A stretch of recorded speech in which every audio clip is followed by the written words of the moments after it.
Assalamualaikum warahmatullahi wabarakatuh. Selamat malam para sahabat Lingser Wengi semua dimanapun Anda berada. Semoga para sahabat Lingser Wengi semua selalu diberi keberkahan dan selalu diberi rezeki yang lancar, berkah, dan dipermudah semua urusannya. Dan kepada sahabat yang baru masuk dan baru gabung dengan channel Lingser Wengi, kami ucapkan selamat bergabung dan selamat menikmati cerita mistis dari kami. Langsung saja malam ini kami akan membawakan sebuah cerita yang tentunya mistis. Jangan lupa aktifkan tombol subscribe, like, dan tekan tombol lonceng untuk mendapat notifikasi di saat Lingser Wengi update cerita mistis terbaru. Nggak perlu lama-lama lagi, mari kita langsung menuju ke ceritanya. Lingser Wengi.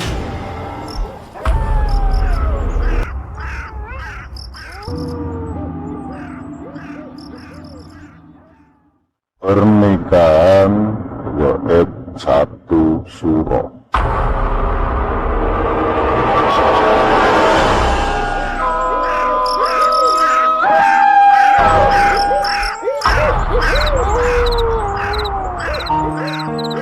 Kubaringkan tubuh di atas kasur sembari menatap langit-langit di kamar.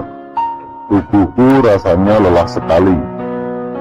Bukan hanya tubuhku, tapi juga pikiranku. Mataku terus saja menerawang ke atas, memikirkan bagaimana kelanjutan karirku selanjutnya. Bagaimana pabrik tempatku bekerja mengalami penurunan produksi yang sangat drastis. Akibatnya banyak karyawan yang terpaksa dirumahkan. Aku salah satu. Baiklah, namaku Lestari Dewi. Meskipun usiaku terpaut muda, tetapi orang-orang biasa memanggilku Jengtari. Mungkin karena profesiku sebagai perias pengantin. Saat usiaku masih 24 tahun, aku belum menikah. Orang tua pun tidak menyuruhku untuk cepat-cepat menikah. Nikmati saja dulu masa mudamu, itu katanya. Aku menekuni profesi sebagai perias pengantin sedari lulus SMK. Kebetulan sedari sekolah aku sangat menyukai dunia make up. Tak ayal uang jajanku dulu sengaja aku sisihkan hanya untuk membeli peralatan make up dan kosmetik lainnya.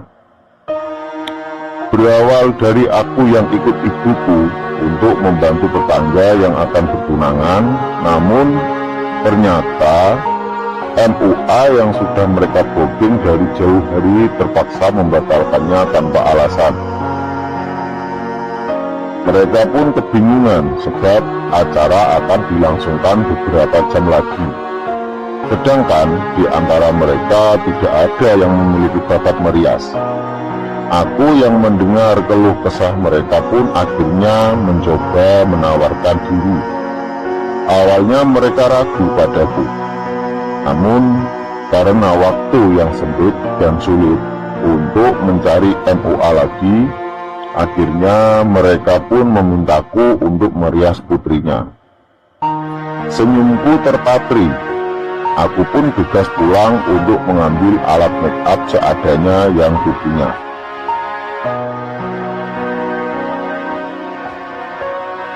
Berawal dari hanya iseng mencoba meriah tetangga yang akan melangsungkan pertunangan, namun katanya hasil riasanku bagus. Hingga akhirnya orang tuaku pun menyuruhku untuk mengikuti kursus merias. Dibekali dengan semangat untuk terus belajar, aku pun terus melatih tanganku agar lihai dalam mempercantik para wanita yang ingin melangsungkan acara. Hingga akhirnya jadilah aku seorang MUA tingkat kampung. Itu artinya hampir 4 tahun ini aku menjadi seorang perias, menggeluti profesiku yang sudah aku sukai sejak sekolah dulu. Namun akhir-akhir ini job meriasku sepi. Jangankan untuk merias para pengantin, merias untuk acara-acara kecil lain pun sudah sulit kudapat. Hingga aku putuskan untuk bekerja di pabrik. Namun baru saja sebulan bekerja, aku sudah terkena pengurangan karyawan alias PHK. Ya mungkin memang ini nasib.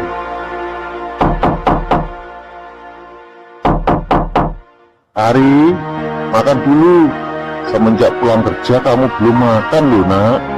Aku mengakhiri lamunanku sebab mendengar suara ibuku yang memanggil sembari mengetuk pintu kamarku. Iya bu, Ari mau mandi dulu, ucapku kemudian menghela nafas dan sepertinya ibu mengerti. Sebab setelah itu tidak ada suara lagi. Aku memang sedang tidak nafsu makan, jangankan untuk makan. Bangun dari pembaringan pun rasanya aku enggan sekali. Bingung bagaimana aku mencari uang setelah ini. Apalagi sekarang adalah bulan Suro, di mana bulan yang dilarang untuk menggelar pesta. Apalagi pernikahan, sangat tidak mungkin. Jadi tidak mungkin juga ada yang akan memakai jasaku. Pening sekali rasanya. Namun hingga kuputuskan untuk bangun dari tempat tidur untuk mandi lalu makan.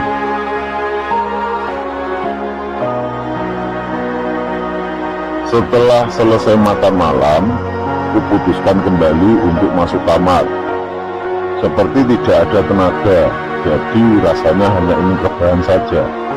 Keluargaku pun sepertinya tahu dengan apa yang sedang aku rasakan.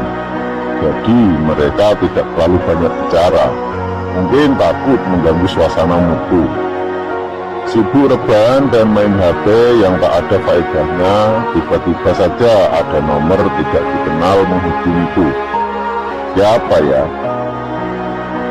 Halo, Assalamualaikum, ucapku. Kemudian dijawab oleh seorang perempuan di seberang telepon sana. Sepertinya sudah berumur. Waalaikumsalam Cahayu. Benarkah ini Cintari, seorang pria pengantin? Ucapnya di seberang telepon. Suaranya benar-benar lembut. Iya bu, betul. Ada apa ya? Tanyaku. Begini Cahayu, anak ibu akan melangsungkan pernikahan seminggu lagi. Dan kata orang, riasanmu itu bagus, bikin pangkling. Apa kamu bersedia merias anak saya? Ucap ibu itu. Pucuk dicinta, job rias pun tiba, pikirku. Aku pun tersenyum. Halo, Cahayu, bagaimana? Ucapnya lagi yang mungkin heran karena aku tidak bersuara dan hanya senyum-senyum sendiri.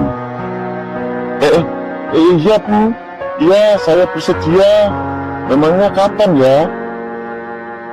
Tanggal 1 Suro, pesta akan diadakan sangat meriah. Soalnya ini putri saya satu-satunya. Jadi kamu datang tepat tanggal 30 Masehi ya nak? Ucap ibu itu. Aku sedikit kaget. Bukankah sangat dilarang untuk melangsungkan pesta di 1 Suro? Tapi kenapa ibu itu justru ingin menggelar pernikahan anaknya di bulan itu? Sangat meriah pula. Maaf bu, bukankah 1 Suro itu dilarang melangsungkan pesta? Nanti terjadi apa-apa loh bu. Ucapku mencoba memberitahu. Mungkin saja ia tidak tahu dengan mitos yang ada. Tak apa nak, itu kan hanya mitos saja. Jadi bagaimana? Apakah kamu bisa? Kamu tenang saja, saya akan membayar 5 kali lipat. Kalau kamu tidak bersedia, biar saya cari pria lain saja, ucap ibu tadi. Di mata Lilipat, aku terbelalak mendengarnya. Tidak mungkin aku menolak durian runtuh, apalagi keuangan keluargaku sudah menipis.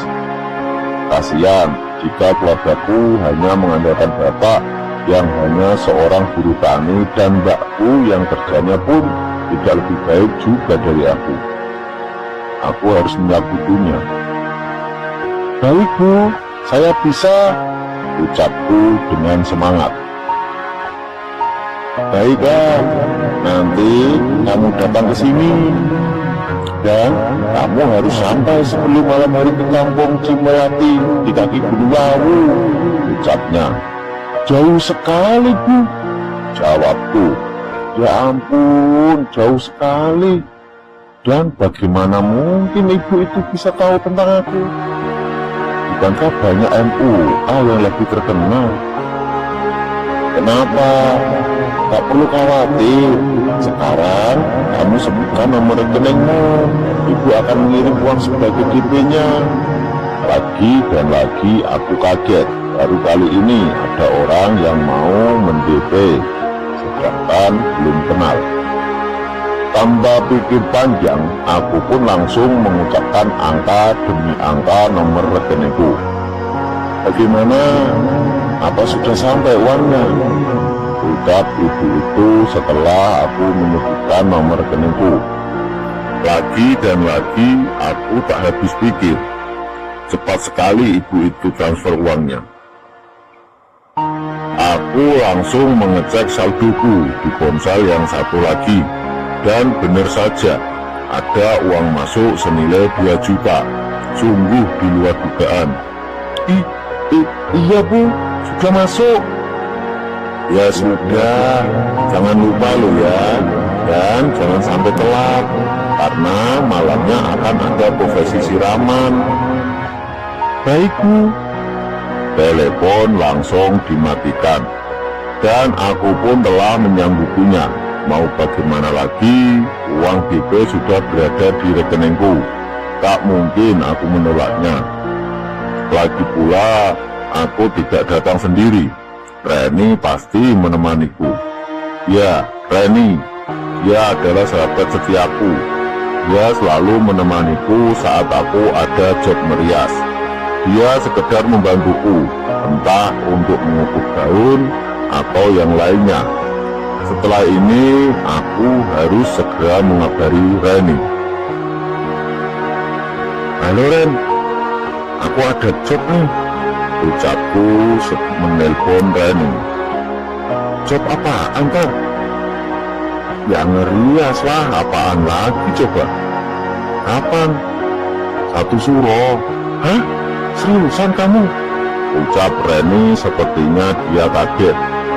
Iya, aku serius. Tadi ada yang menghubungiku. Katanya dia mau membuat pesta pernikahan untuk anaknya. Dan dia minta aku untuk merias di sana. Fee-nya gede loh, 5 juta. Dan dia sudah mentransfer DP-nya senilai 2 juta. Ucapku berusaha menjelaskan. Serius kamu? Tanya Reni lagi, yang dia seakan tak percaya. Ya ampun, kamu tuh dari tadi nanya serius terus.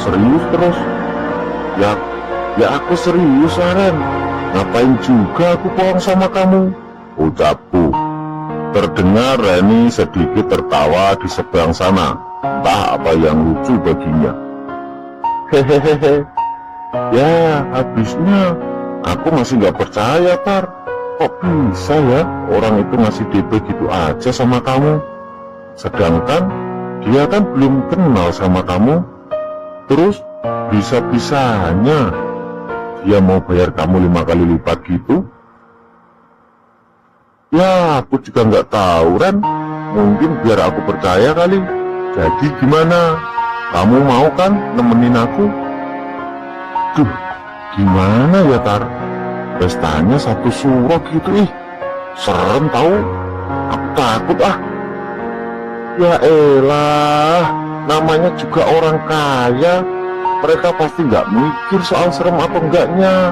Yang penting happy aja mungkin, ucapku. Memang sedikit banyak ucapanku itu memang benar. Mungkin memang mereka tidak mempercayai adanya mitos tentang malam satu suro yang biasa kami percayai. Ya juga sih ya. Orkai, orang kaya mah bebas ya Tar, ucap Reni seakan membetulkan perkataanku. Nah, tuh kamu paham. Jadi gimana? Kamu mau nemenin aku seperti biasa nggak? Kalau kamu nggak mau, ya aku bisa nyari orang lain buat bantu-bantu aku di sana. Ucapku berusaha untuk tetap tenang. Padahal aku sendiri takut jika Reni menolak ajakanku. Sebab bagaimanapun aku sudah terbiasa dengannya. Dan orang tuaku pun pastinya akan menolak keberangkatanku jika aku hanya pergi seorang diri tanpa ditemani Reni. Aku masih bingung loh Tar. Aku pikir-pikir dulu ya. Gak bisa Ren, kamu harus putusin sekarang, biar aku gak perlu repot-repot nyari pengganti kamu. Lagian, emangnya kamu gak perlu uang gitu? Lumayan loh. Nanti 1,5 juta buat kamu. Lagian kamu kan cuma bantu-bantu aku aja, gak bakal capek kan? Oke, aku mau. Anak kos-kosan kayak aku, mana mungkin nolak rezeki. Haha, betul, siap saya. Ucapan Reni membuatku sedikit ikut tertawa juga. Jangankan dia, aku saja kalang kabut mencari uang untuk hidupku. Meskipun seharusnya aku tak perlu khawatir, sebab kakak dan bapakku masih bekerja. Tapi tetap saja, rasanya tidak enak kalau tidak pegang uang sendiri. Ya sudah, kalau gitu 6 hari dari sekarang loh ya. Nanti kamu aku tunggu di rumah. Kita kesana naik motor aku, oke? Jawabku lagi. Reni pun setuju. Akhirnya aku matikan telepon. Lega rasanya ketika Reni ikut serta denganku lagi. Pikiranku yang tadinya kacau sedikit terobati. Sebab baru saja dipecat, sudah dapat rezeki lagi. Masya Allah, rezeki anak solehah gini nih. Aku pun merebahkan tubuhku kembali, melihat lagi nominal uang yang baru saja masuk ke rekeningku. Namun seketika aku langsung terbangun dan terduduk di atas dipan kasurku, sebab baru saja teringat. Ya ampun, kenapa aku lupa nanya namanya? Ucapanku sendiri sambil menepuk jidat, merasa bodoh terhadap diri sendiri yang saking girangnya sampai lupa menanyakan hal yang sangat penting tersebut. Bisa-bisanya aku lupa nanya nama ibu tadi, atau nama si pengantin perempuannya. Duh, gimana nih? Kari, kamu tuh oong banget sih. Aduh, terus gimana dong? Ya, kali aku muter-muter nanti nyari alamat tanpa tahu namanya. Terus, RT, RW-nya berapa coba? Duh, oong banget sih aku. Ucapku sendiri sambil menepuk-nepuk jidatku, sebab bagaimana bisa aku lalai seperti itu. Aku baru saja menyadari bahwa banyak sekali pertanyaan yang seharusnya aku ajukan pada ibu tadi.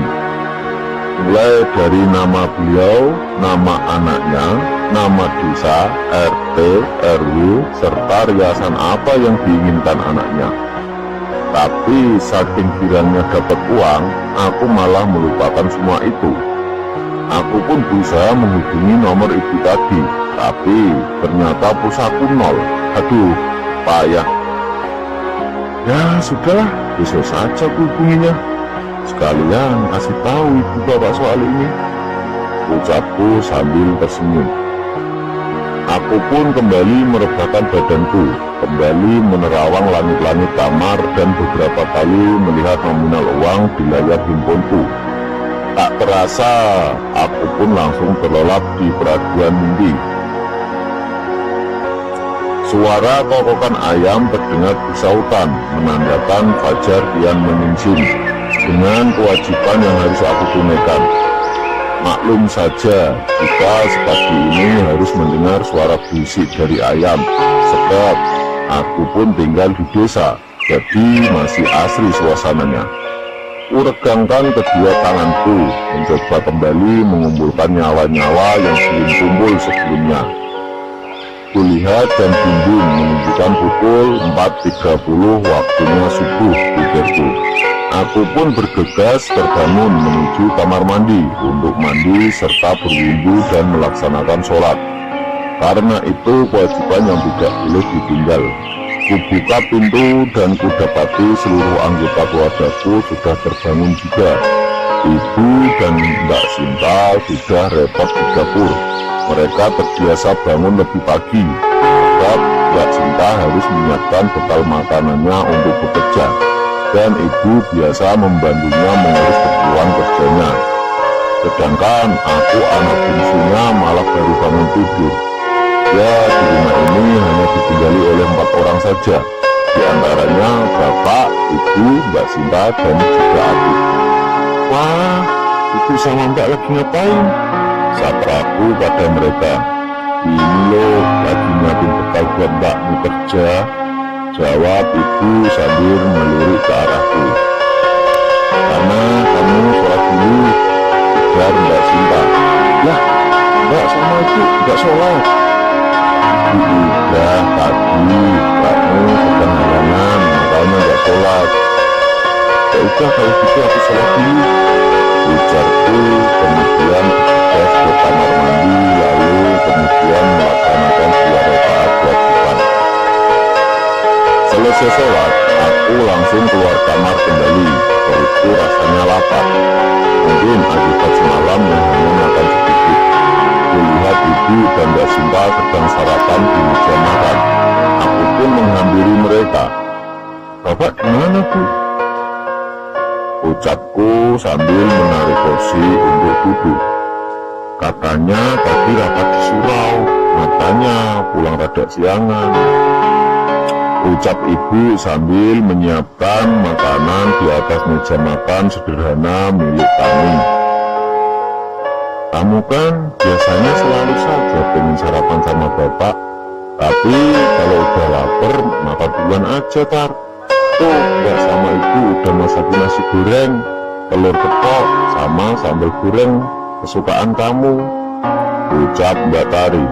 Oh gitu, ucapku sambil membulatkan mulutku. Wah, enak nih kayaknya masakan mbak sama ibu. Hehehe, ucapku lagi sambil cengengesan. Ibu dan Mbak Sinta hanya tersenyum melihat tingkahku yang usianya sudah bisa dibilang tidak remaja lagi. Aku pun langsung mengambil piring dan makanan, lalu memakannya dengan lahap. Mbak Sinta yang melihatku makan begitu lahap sampai geleng-geleng kepala, sebab tidak seperti biasanya dia melihatku makan seperti ini. Kenapa, Mbak? Tanyaku setelah selesai menyuapkan nasi ke mulutku. Enggak, bukan banget kamu makan lahap, Tar. Biasanya kan kamu makan cuma dikit. Malam aja kamu makan gede banget. Habis itu langsung pergi ke kamar lagi, ucap Mbak Sinta. Aku pun tersenyum tak menanggapi, lalu kembali menyuapkan makanan ke mulutku. Nanti saja aku ceritanya, pikirku. Aku pun teringat tentang jad meriasku dan langsung mengatakannya pada ibu dan Mbak Sinta. Oh iya, Bu, aku dapat jad merias lagi, ucapku sambil menyuap nasi. Apa? Jawab Mbak Sinta. Minggu depan. Apa? Kamu serius, Tar? Serius lagi. Minggu depan itu bulan Suro, Tar. Kau tak tahu jika Suro itu dilarang mengadakan pesta. Sebab ibuku, nampaknya ia terlihat kaget. Iya, Bu, aku tahu. Kamu tuh ada-ada aja, kan? Kamu tahu aja lah, coba. Sayang lah, Kak. Kapan lagi coba menerima rezeki nombok gitu? Jawabku sambil mengunyah makanan. Hari rezeki itu bisa datang kapan saja. Betul kata mbakmu. Lebih baik kamu tolak saja begitu.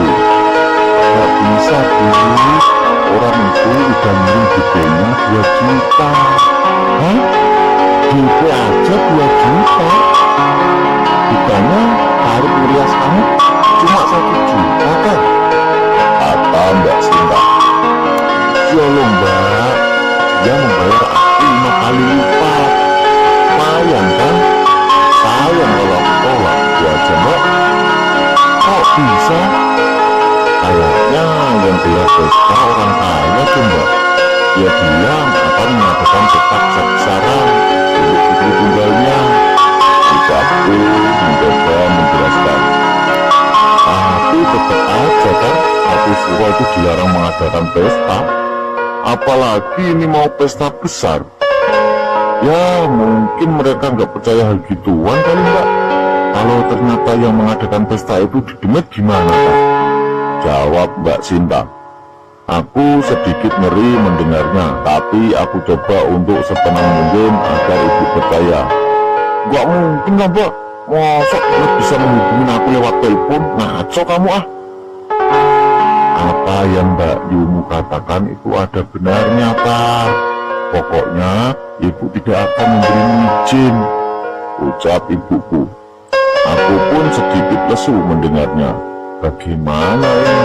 Ibu tidak memberi izin? Namun tiba-tiba saja bapakku datang. Assalamualaikum, ucap bapak yang baru masuk. Waalaikumsalam, jawab kami serempak. Udah rapatnya Pak? Udah Bu, ada apa ini? Tari, muka kamu kenapa cemberut gitu deh? Ucap bapakku sembari melirik ke arahku. Sementara aku hanya diam. Itu loh Pak, masa Tari nerima job merias di bulan Suro? Kan ngeri, jawab Mbak Sinta. Apa? Nah, tuh Tari lihat, bapak aja kaget nih benernya. Tapi Mbak, coba jelaskan pada bapak Tari. Ini Pak, jadi semalam aku dapat telepon sama orang. Terus dia mau pakai jasa aku buat merias anaknya yang mau nikah. Awalnya aku mau nolak, tapi karena bayarannya 5 kali lipat, ya udah aku terima. Amali kan nolak rezeki. Yang Amali itu ngadain pesta di bulan Suro Pak. Sergah ibuku. Udah. Terus gimana lagi coba? Ya udah Tari terima. Lagian nanti Tari berangkatnya sama Reni kok Pak. Ibu, bapak sama Mbak nggak usah khawatir. Doakan saja aku. Lagian aku baik kok. Gak mungkin kenapa-kenapa kan. Jadi kamu berangkat dengan Reni? Iya Pak. Ya sudah, bapak izinkan. Yes, alhamdulillah, terima kasih bapakku, ucapku girang. Tapi Pak, kenapa Bu? Amali Pak. Insya Allah niat Tari baik. Yang penting kamu jangan lupa terus berdoa dan istighfar loh Bu. Iya Pak, jawabku. Dan jangan pernah lupakan sholatmu. Selalu ingat Gusti Allah ketika kamu berada dimanapun, apalagi di kampung orang. Dan Ibu nanti siapkan bekal yang banyak untuk Tari. Gak perlu banyak Pak, di sana pasti banyak makanan kok. Tidak Bu, Bapak memang mengizinkanmu merias di sana, tapi Bapak tidak mengizinkanmu makan makanan di sana. Kau harus bawa bekal dari sini dan jangan kau cicipi sedikit pun makanan di sana, termasuk Reni. Kenapa gitu Pak? Dengarkan saja perintah Bapak. Jika melanggar, kau akan mendapatkan akibatnya. Aku sedikit heran dengan pesan Bapak. kenapa aku tidak boleh makan makanan di sana. Tapi ya sudahlah, yang penting aku diberi izin. Ya Pak, Ari janji akan menuruti perintah Bapak. Ah, itu loh, semoga perjalanannya lancar. Bapak akan menjagamu dari jauh. Ya Pak, terima kasih ya Pak, ujarku. Sementara ibu dan Mbak Sinta hanya diam. Mereka tak bisa menolak keputusan Bapak. Ya udah Pak, ayo sarapan dulu, ucap ibuku kemudian. Bapak duduk di kursi, lalu ibu menyiapkan sarapan untuknya. Bu, Pak, Sinta berangkat kerja dulu ya, ucap Mbak Sinta yang bangkit dari tempat duduknya. Ya Mbak, hati-hati di jalan, jawab bapakku. Kemudian Mbak Tari salim dan berangkat kerja. Senang sekali rasanya sudah mendapatkan izin dari bapak. Seberes sarapan, aku langsung ke kantor untuk membeli pulsa karena ingat menanyakan dengan jelas alamat rumah di mana akan dilaksanakan pesta pernikahan. Sesampainya di kantor, aku membeli pulsa yang nominalnya 10.000 saja. Maklumlah, uang sakuku hanya tersisa segitu, sedangkan uang yang ditransfer kemarin belum sempat aku ambil. Lagi pula, aku butuh pulsa hanya untuk menghubungi ibu itu saja. Selebihnya aku selalu menggunakan kuota. Ketika pulsa sudah masuk, sambil berjalan pulang, langsung aku hubungi nomor ibu kemarin. Namun tiba-tiba saja nomor yang Anda tuju tidak terdaftar. Mohon periksa kembali. The number you are calling is not registered. Please check the number. Loh, bagaimana bisa tidak terdaftar? Aku yakin sekali semalam itu menghubungiku, tapi kok sekarang malah tidak terdaftar?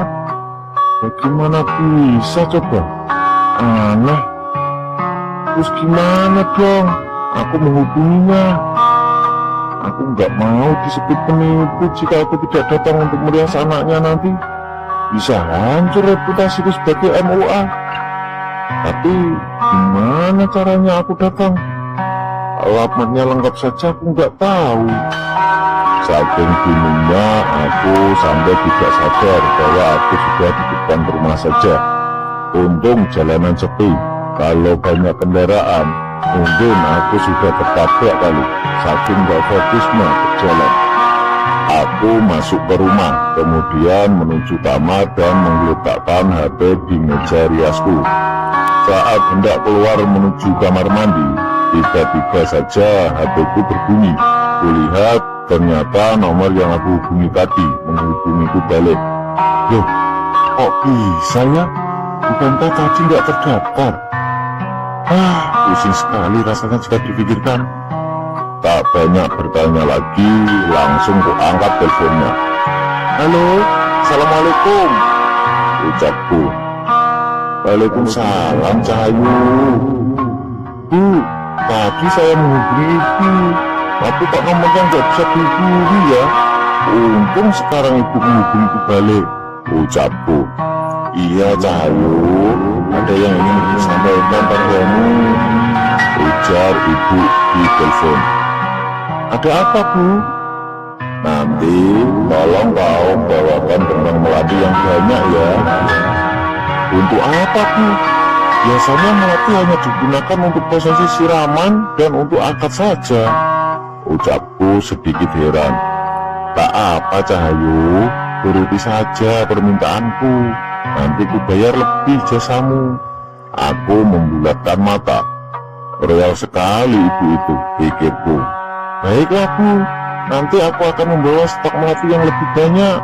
Tapi maaf Bu, kemarin ibu belum memberi alamat yang lengkap padaku. Nanti kamu datang saja ke kampung Cimelati, Desa Cimelati. Tanyakan pada orang di sana. Pesta pernikahan Kemuning putri Nyai Asih. Baik Bu, terima kasih ya Bu. Insya Allah saya dan teman saya akan datang tepat waktu dan tidak akan mengecewakan ibu. Baik nak, saya tunggu ya.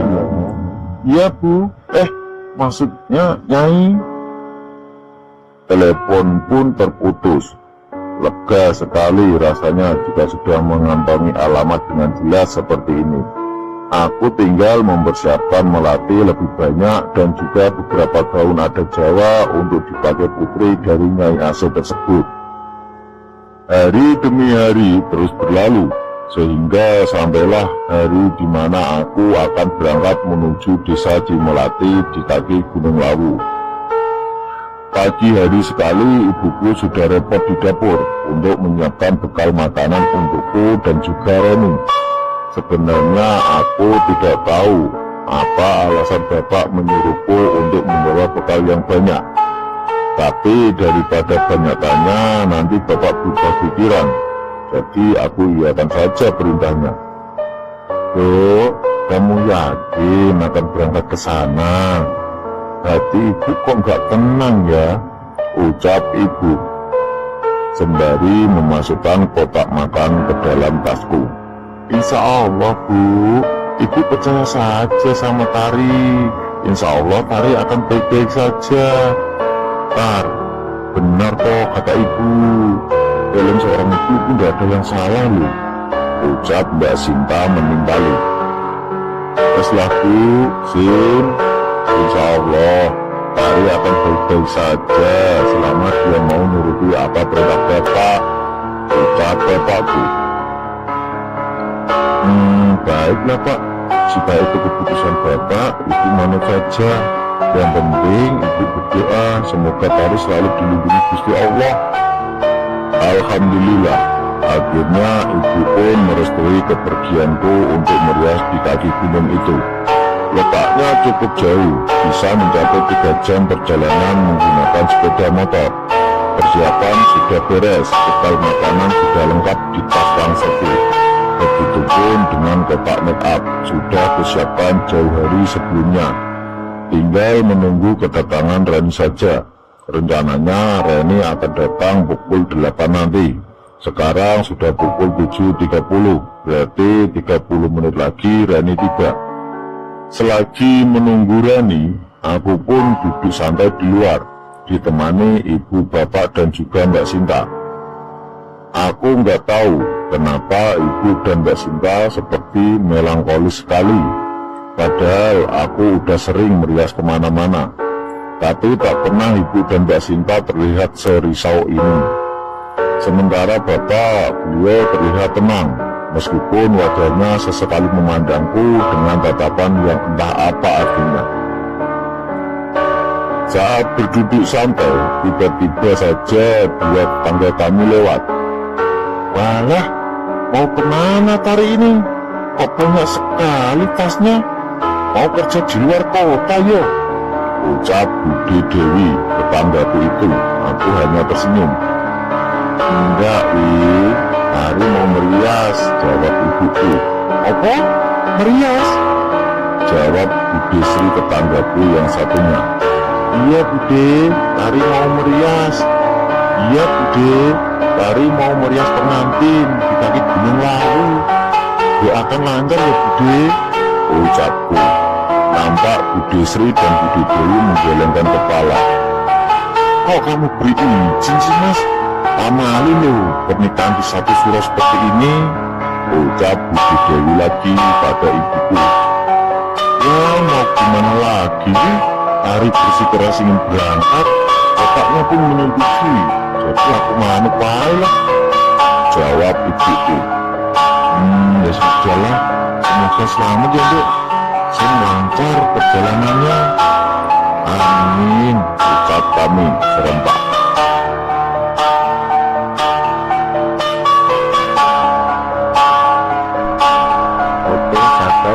Cukup sekian cerita dari kami. Jangan lupa subscribe, like, dan komen untuk menantikan kisah-kisah misteri selanjutnya di Lingsir Wengi. Terima kasih. Wassalamualaikum warahmatullahi wabarakatuh.